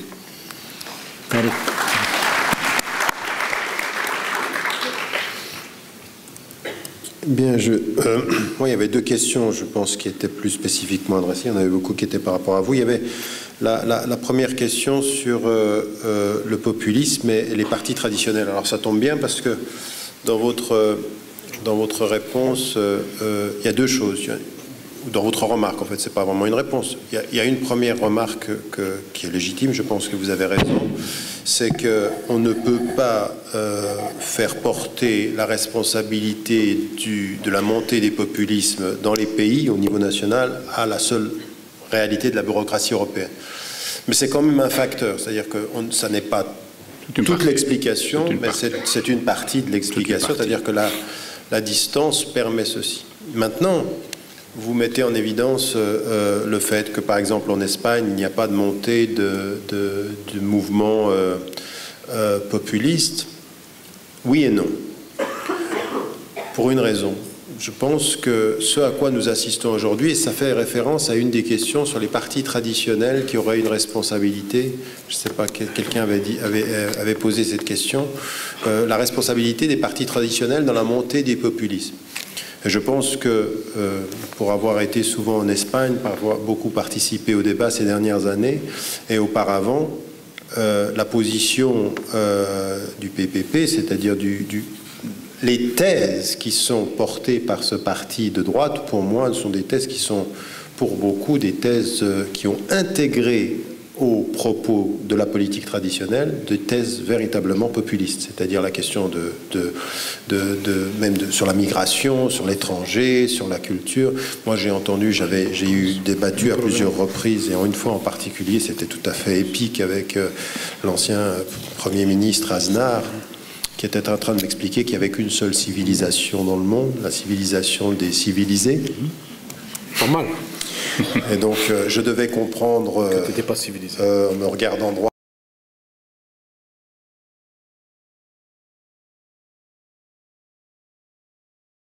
je devais sans doute être de la civilisation des pas civilisés, c'est-à-dire en dehors de la civilisation, et ce type de propos est absolument gravissime, gravissime. Et il est porté à l'intérieur de l'Espagne par rapport à une normalisation de propos qui hier étaient tenus par des populistes ou parfois par des partis d'extrême droite qui sont entrés dans le débat traditionnel. Aujourd'hui en France par exemple, mais même ici dans ce pays, ici en Belgique, vous avez des propos qui sont tenus par des partis traditionnels, vous vous demandez qui parle. Je veux dire, ceux qui sont à gauche parlent comme à droite, et ceux qui sont à droite parlent comme à droite de la droite, et on est dans une espèce d'acceptation du propos populiste, de l'émotivité, de la politique émotionnelle. Donc oui, moi je pense que les partis traditionnels ont une grande responsabilité, et là je suis d'accord avec vous, pas au niveau européen, au niveau national.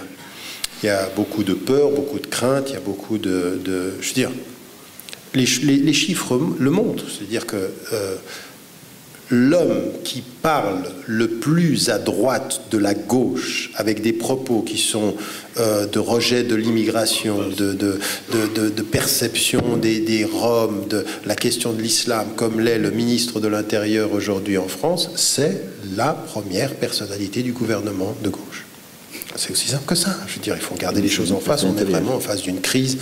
Là, et là, vous avez raison. Je suis complètement d'accord. C'est une crise de la question politique, du fait politique aujourd'hui en Europe. Et alors, on peut s'asseoir et puis se dire c'est vrai, c'est un scandale, et puis devenir les observateurs ou devenir les acteurs d'un changement. C'est-à-dire, à partir d'un certain moment, beaucoup étaient assis et disaient, vous savez, beaucoup ont acheté le livre de Stéphane Hessel, Indignez-vous. Indignez-vous, c'est bien émotionnellement, c'est insuffisant intellectuellement. Lui, ce qu'il mettait en évidence, c'est descendez. Et il y a des gens qui sont descendus dans la rue. Mais à partir d'un certain moment, on ne descend pas dans la rue pour dire non, on se lève de sa chaise pour dire pourquoi, qu'est-ce qu'on veut faire. Une Europe des sujets, une Europe des consciences. Et là, à partir d'un certain moment, je pense que si les partis aujourd'hui réussissent, avec parfois la complicité indirecte des médias. Parce que les médias, ils recherchent le nombre. Et le nombre, c'est la controverse. Et la controverse, c'est parfois le propos le plus je veux dire, vous avez le président français qui se déplace dans une région, le ministre de l'Intérieur. Le ministre de l'Intérieur joue sur une phrase, une formule controversée. Il a les médias avec lui. Mais ça, c'est pas nouveau. Moi, je me souviens, quand j'étais en Angleterre, au moment où j'écrivais le livre « Être musulman européen », que quand on faisait un rassemblement de citoyens européens de confession musulmane qui parlaient de la citoyenneté, qui parlaient de la proactivité, qui parlaient de la construction, on avait la moitié d'un journaliste. Pourquoi je dis la moitié d'un journaliste? Parce que le journaliste, il vient vers moi et me dit « Je suis là, mais je ne suis pas envoyé par mon journal. » En d'autres termes, il vient écouter, parce que ça l'intéresse, mais il ne va rien en faire. Il y en a un autre, un groupe de 8 personnes, qui te disent on va planter le drapeau de l'islam sur le 10 Downing Street, on va imposer la charia dans ce pays. Et là, vous avez 354 journalistes qui se pointent. Et inversement proportionnel, c'est un petit groupe. Donc on sort. Mais après, on peut en rire. Mais vous voyez ce que ça reproduit en termes de réflexion dans les mentalités. Et aujourd'hui, il faudrait que les journalistes sachent qu'ils sont des citoyens, qu'on ne peut pas simplement compter sur le nombre. Il faut maintenant comprendre la qualité, la substance. Là, c'est une responsabilité, mais c'est aussi à nous d'être partie prenante de ce débat-là.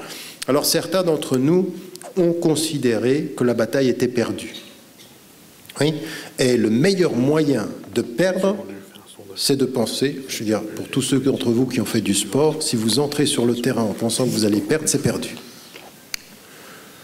Et qu'à partir d'un certain moment, si je sais ce que ça veut dire que la citoyenneté, et si même je sais ce que ça veut dire que la foi, c'est-à-dire à partir d'un moment où on a une foi en Dieu ou une foi en l'homme, et pour ceux qui sont des citoyens de confession musulmane, il y a une dimension ici, c'est que tout est possible et qu'il faut... Alors, je parlais avec Edgar Morin, qui est un athée, et qui dit « j'ai foi en l'improbable ».